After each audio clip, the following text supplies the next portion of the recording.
Hi. So today we're going to talk about venting. Yes, venting. So I think something that's common to just everybody is we all need to be able to vent sometimes, just to get something off of our chest, to say what's bugging us, to have a sounding board, someone to be a sounding board for us. We all need to vent. However, it becomes really important that you know who you can vent to and who you should not vent to.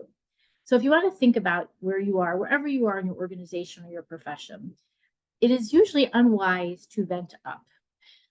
So you don't want to be venting to your bosses. Can you be bringing problems and solutions to them? Yes. Can you be talking with them about barriers that you need help removing? Yes.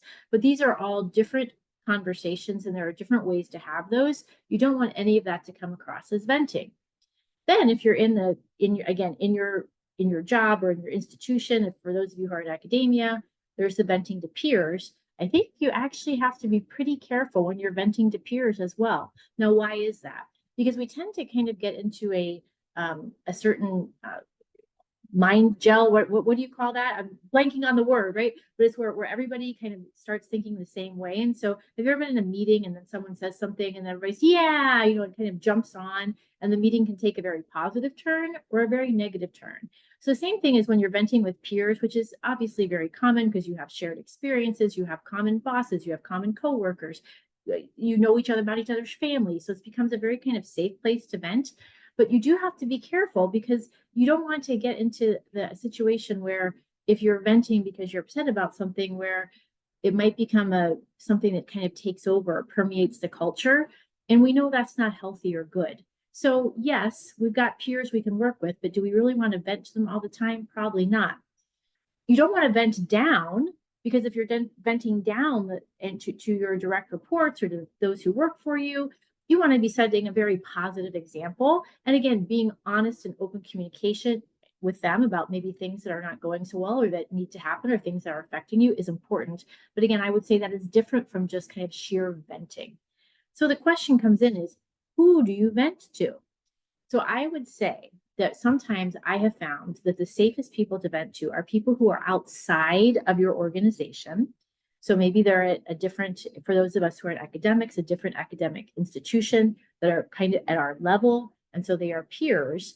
And again, you still have to watch a little bit there, but I think that it is better to vent like that because they're not intimately involved in the day to day. So they won't be bringing down your current environment. You might want to leave some names out and just speak generally. So you're not talking about names at another institution. Or if there's very private things, you certainly don't want to be sharing confidential items with others. But it is often safe to vent with your network. And I've talked about the importance of a network before, and I'll be honest with you, the ability to vent is not what I normally claim as a top 10 reason why you should be networking. But I will say that having that network and having those people who are a little bit outside, a little bit not so much in your own space can be very helpful. And they can offer perspectives that are, again, from a different perspective. They're not in the weeds with you, so they often can see things a little bit more clearly than you can at the moment. The other thing I think it's really important to do is when you're going to vent to anyone, whether it be someone, a peer outside of your network, or even at home, to a relative, to your partner, to whoever, is often to preface that conversation by saying, hey, I just need to get something off my chest. I don't need any advice or need you to say anything about it. I just need you to hold the space for me so I can let this out.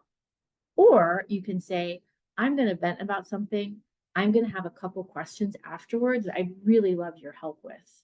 So giving those expectations is really important because, as a friend or as a colleague, our first gut is to want to help and want to offer advice. But it may be that you don't really want that. You just want someone to listen to you. And it's okay to kind of say what your expectations or what your needs are up front so you get those needs answered.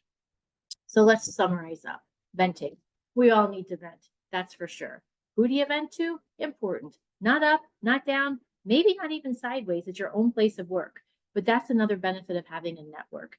Put your expectations out there first. Do you want to just be heard and have the person hold space? Or do you want some advice about a couple things? Put that out there so they know what their job is when they're listening to you too. So I guess happy venting this week. All right, until next time.